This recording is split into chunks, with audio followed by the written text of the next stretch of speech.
ಆ ಮಗು ನಾನು ಏನು ತಿಂತಾ ಇದ್ದೀನಿ, ಎಷ್ಟು ತಿಂತಾ ಇದ್ದೀನಿ, ನಾನು ತಿಂತಾ ಇರೋದು ರುಚಿಕರವಾಗಿದೆಯೋ ಇಲ್ವೋ ಅಂತ ಏನೂ ಗೊತ್ತಿಲ್ದಿರ ಹೊಟ್ಟೆ ತುಂಬಿಸ್ಕೊಳ್ತಾ ಇರೋದು. ಅಷ್ಟೇ ಅಲ್ಲ ಬಾವುಜಿ, ಪುಟ್ಟ ಪುಟ್ಟ ಮಕ್ಕಳೆಲ್ಲ ಹೊರಗಡೆ ಆಟ ಆಡೋದು ಬಿಟ್ಟು ಮನೇಲಿ ಒಂದು ಮೂಲೆಯಲ್ಲಿ ಗೊತ್ತು ಮೊಬೈಲಲ್ಲಿ ಇತ್ತ ಕಡೆಯಿಂದ ಬಾ, ಆ ಕಡೆಯಿಂದ ಬರ್ತಾ ಶೂಟ್ ಮಾಡುವಂತವೆ. ಅದೇನ್ ಮಾಡ್ತಾವ ನಂಗೆ ಗೊತ್ತಿಲ್ಲ.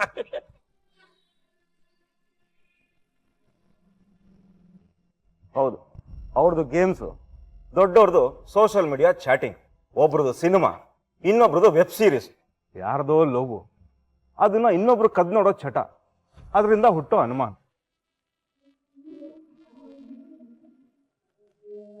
ಹೀಗೆ ಮನೇಲಿರೋರೆಲ್ರೂ ಒಂದೊಂದು ದಿಕ್ಕಲ್ಲಿ ಮೊಬೈಲ್ ಹಿಡ್ಕೊಂಡು ಮುಳುಗೋಗ್ಬಿಟ್ರೆ ಮನೇಲಿರೋ ಲವಲವಿಕೆನ ಸಾಯಿಸ್ಬಿಡ್ತಾರಷ್ಟೆ. ನಿಜ ರೀ, ನಾನು ಇಷ್ಟು ಯೋಚನೆ ಮಾಡಿರ್ಲಿಲ್ಲ.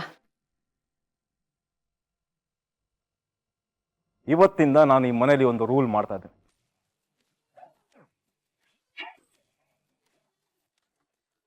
ಈ ಮನೆಯವ್ರು ಯಾರಾದ್ರೂ ಸರಿ, ಮನೆಗೆ ಬಂದಿದ ತಕ್ಷಣ ಅವ್ರವ್ರ ಮೊಬೈಲನ್ನ ಒಂದ್ ಕಡೆ ಸಾಲಾಗಿಡಬೇಕು.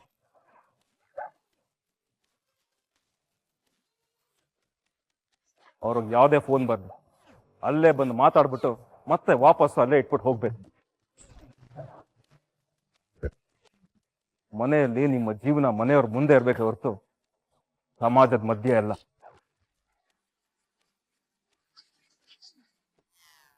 ಆಯ್ತು ರೀ.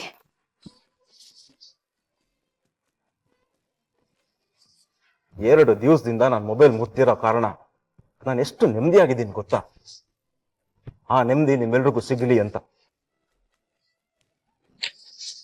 ಲ್ಯಾಂಡ್ಲೈನ್ ಇದ್ದಾಗ ಮನೆಯವ್ರನ್ನೆಲ್ಲ ಒಂದು ಕಡೆ ಸೇರಿಸ್ತಾ ಇತ್ತು.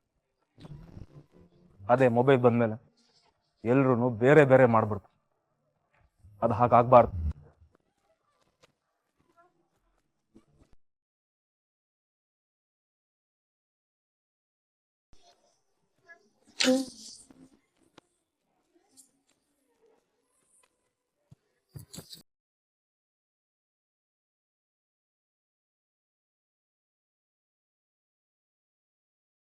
ಅಮ್ಮ, ನಿನ್ ಕೋಪ ನನಗೆ ಅರ್ಥ ಆಗುತ್ತಮ್ಮ.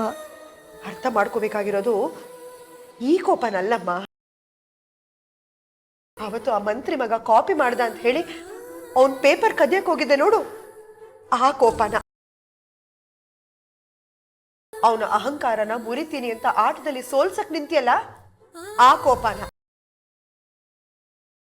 ಒಂದೇ ದಿನದಲ್ಲಿ ನಮ್ಮ ಇಡೀ ಕುಟುಂಬನ ಬೀದಿಗೆ ತರೋ ಶಕ್ತಿ ಅವನಿಗಿದೆ ಅಂತ ಗೊತ್ತಿದ್ದು ಅವನ್ ಕಾಲಿಗೆ ಬಿದ್ದು ಕ್ಷಮೆ ಕೇಳದೆ ಹೋದಿಯಲ್ಲ, ಆ ಕೋಪನ.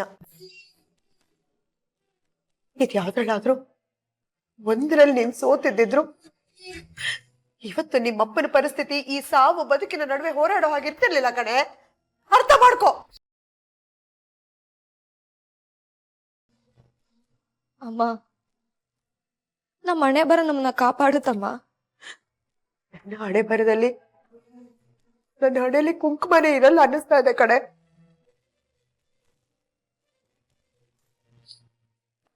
ಡಾಕ್ಟರ್ ಹೇಳ್ತಿದ್ದಾರೆ ನಮ್ಮ ಪ್ರಯತ್ನ ನಾವು ಪಡ್ತಿದ್ದೀವಿ, ಅವ್ರು ಉಳಿಯೋದು ಅನುಮಾನ, ಯಾವುದಕ್ಕೂ ಸಿದ್ಧವಾಗಿರಿ ಅಂತ ಹೇಳ್ತಿದ್ದಾರೆ.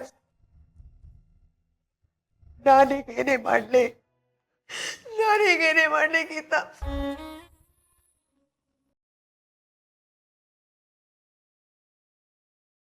ಒಂದು ಕಡೆ ನನ್ನ ವಿಧಿ ಕರಿಮಣಿನ ಕಿತ್ಕೋತೀನಿ ಅಂತ ಹೆದರಿಸ್ತಾ ಇದ್ರೆ, ಇನ್ನೊಂದು ಕಡೆ ಅದಕ್ಕೆ ಕುಂಕುಮ ಇಟ್ಕೊ ಅಂತ ಹೇಳಕ್ ಬಂದಿದ್ಯಾ? ಇಷ್ಟಕ್ಕೆಲ್ಲ ಕಾರಣ ಆಗಿರೋ ನೀನು ದೇವ್ರ ಪ್ರಸಾದ ಇಟ್ಕೊಂಡು ನನಗೆ ಸಮಾಧಾನ ಹೇಳಕ್ ಬಂದಿದ್ಯಾ?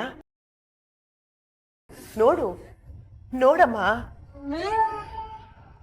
ಈಗ ಒದ್ದಾಡ್ತಿರೋರು ನಾವು, ಆ ಮಂತ್ರಿ ಮಗ ಅಲ್ಲ.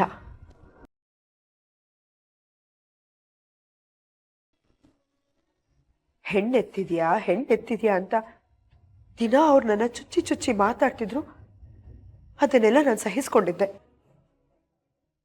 ನೀನು ಓದ್ಬೇಕು ಅಂದಿದ್ದಕ್ಕೆ ಅವರ ಕೋಪಕ್ಕೆ ಒಗ್ಗಿ ಬಿದ್ದು ಸಹಿಸ್ಕೊಂಡು ನಿನ್ನ ಕಾಲೇಜ್ಗೂ ಕಳಿಸ್ಕೊಟ್ಟೆ.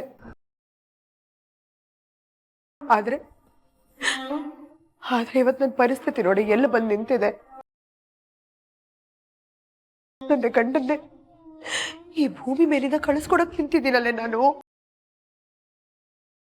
ಇವತ್ತಿಗೂ ಆ ಮಂತ್ರಿ ಮಗ ಚೆನ್ನಾಗೇ ಇದ್ದಾನೆ. ಅನುಭವಿಸ್ತಿರೋದು ಯಾರು ಹೇಳು?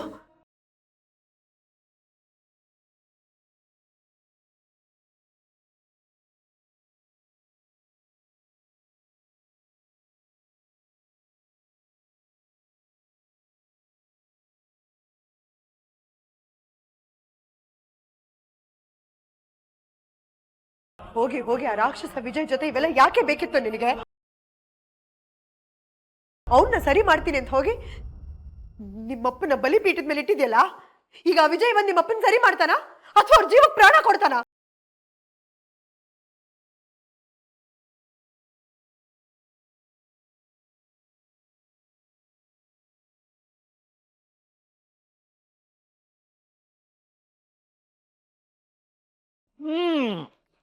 ತಂಗಿವ ತಗೋ. ಈ ಸುಡು ಬಿಸಿಲಿಗೆ ಈ ತರ ನಿಂಬೆ ಹಣ್ಣಿನ ಪಾನಕ ಕುಡಿತಾ ಇದ್ರೆ ಆಹಾ ಸ್ವರ್ಗ. ಮನೆ ಮಧ್ಯ ನರ್ಕ ಉಟ್ಸೋ ಮನುಷ್ಯನ್ ಇಟ್ಕೊಂಡು ಸ್ವರ್ಗದ ಬಗ್ಗೆ ಮಾತಾಡ್ತಿದ್ದೀರಲ್ಲೋ.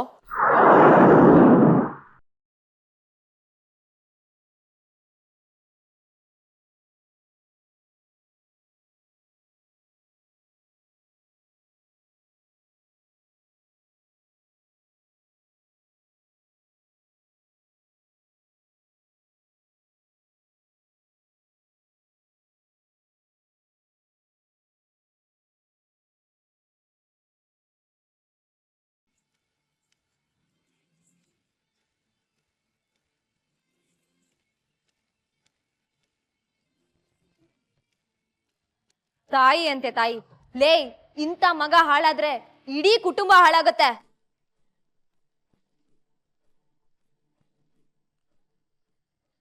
ಅದರಿಂದ ನಿನ್ ಗಂಡನ್ ಸ್ಥಾನ ಮಾನ ಹೋಗುತ್ತೆ.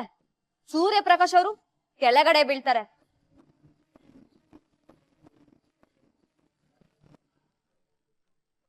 ಅವ್ರು ಬಿದ್ದಾಗ ನೀನು ಬೀಳ್ತೀಯ ಅನ್ನೋ ಪ್ರಜ್ಞೆ ಅಲ್ವಾ ನಿನಗೆ?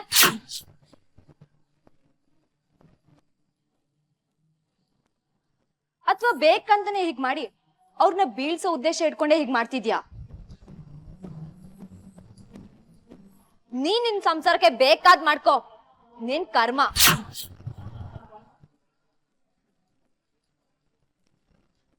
ಆದ್ರೆ ನಿನ್ನಿಂದ, ನೀನ್ ತಯಾರು ಮಾಡಿರೋ ರಾಕ್ಷಸನಿಂದ ನಮ್ ಇಡೀ ಕುಟುಂಬ ಹಾಳಾಗಿದೆ.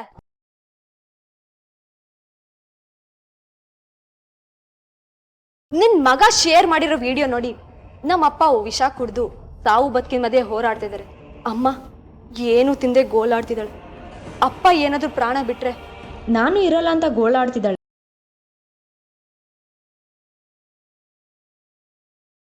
ಆದ್ರೆ ಇದೆಲ್ಲ ಮಾಡಿ ನಿನ್ ಮಗಂಗೆ ಸ್ವರ್ಗ ಸುಖ ಸಿಗ್ತಾ ಇದೆ.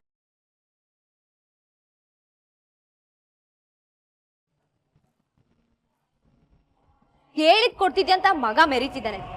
ಸಂಸಾರ ನೆಟ್ಟಗ್ ನಡೆಸ್ತಿದ್ದಾಳೆ ಅಂತ ಗಂಡ ಅನ್ಕೊಂಡಿದ್ದಾರೆ.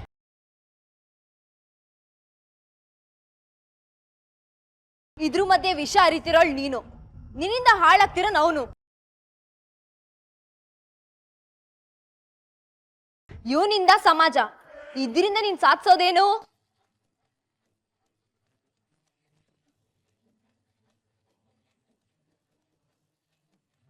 ನೋಡು, ಮರ್ಯಾದೆ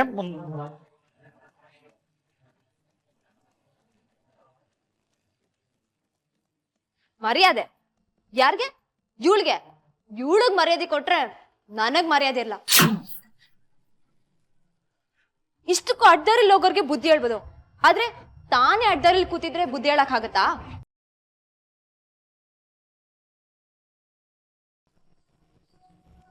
ಬಾಂಬ್ ಹಾಕೋ ಬುದ್ಧಿ ವಿಜಯ್ಗಿದೆ, ಅವನಿಗೆ ಸರಿಯಾದ ಶಿಕ್ಷೆ ಆಗ್ಬೇಕು.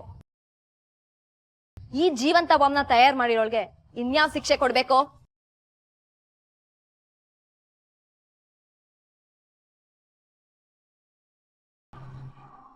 ಅಲ್ಲಮ್ಮ, ಮಗ ಕೆಟ್ಟೋದನ್ನ ಕಾರಣಕ್ಕೆ ನನ್ನ ತಂಗಮ್ಮನ್ಗೆ ಏನಕ್ಕೆ ಬೈತಿ? ಅವಳದೇನ್ ತಪ್ಪು? ಈಗೇನ್ ಮಾಡಕ್ ಸಾಧ್ಯ ಇಲ್ಲ, ಮಾಡಿದಿದ್ರೆ ಅವಾಗ್ಲೇ ಮಾಡ್ಬೇಕು. ಮೇಷ್ಟ್ರು ಕಾರ್ ಸುಟ್ಟಾಗ, ಕಾಲೇಜಲ್ಲಿ ಕಾಪಿ ಹೊಡೆದಾಗ, ನನ್ ಮೇಲ್ ಪೆಟ್ರೋಲ್ ಸುರಿದಾಗ, ಕಾಲೇಜ್ನ ಬಾರ್ ಮಾಡ್ಕೊಂಡಾಗ,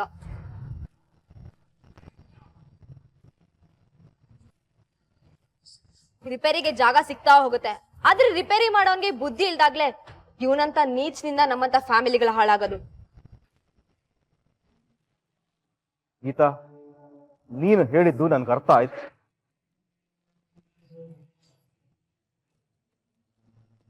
ನನಗೆ ರಿಪೇರಿ ಮಾಡೋ ಬುದ್ಧಿ ಇದೆ. ಸಮಾಜ ತಿದ್ದವನ್ ಮನೇಲಿ ಇಂಥ ಸಮಾಜಘಾತಕರು ಬೆಳಿಬಾರ್ದು.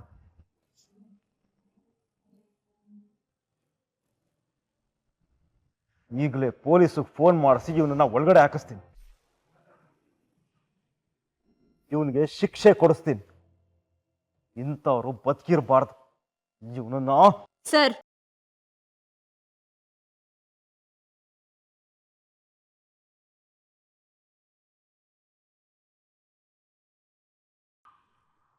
ವಿಜಯ್ ವಿಷಯ ನನಗ್ ಬಿಡಿ.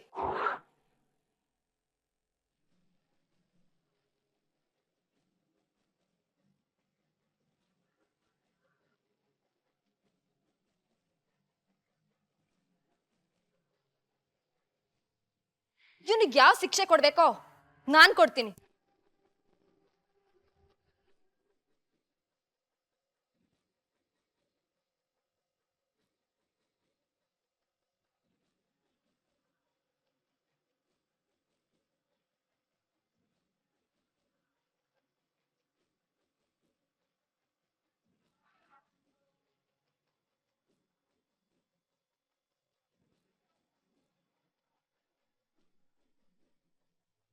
ನಮ್ಮ ಅಪ್ಪನ ಸ್ಥಿತಿಗತಿ ನೋಡ್ಕೊಂಡು ಆ ದುಃಖಕ್ಕೆ ಸರಿಯಾದ ಶಿಕ್ಷೆ ದೊಕ್ಕುತ್ತೆ.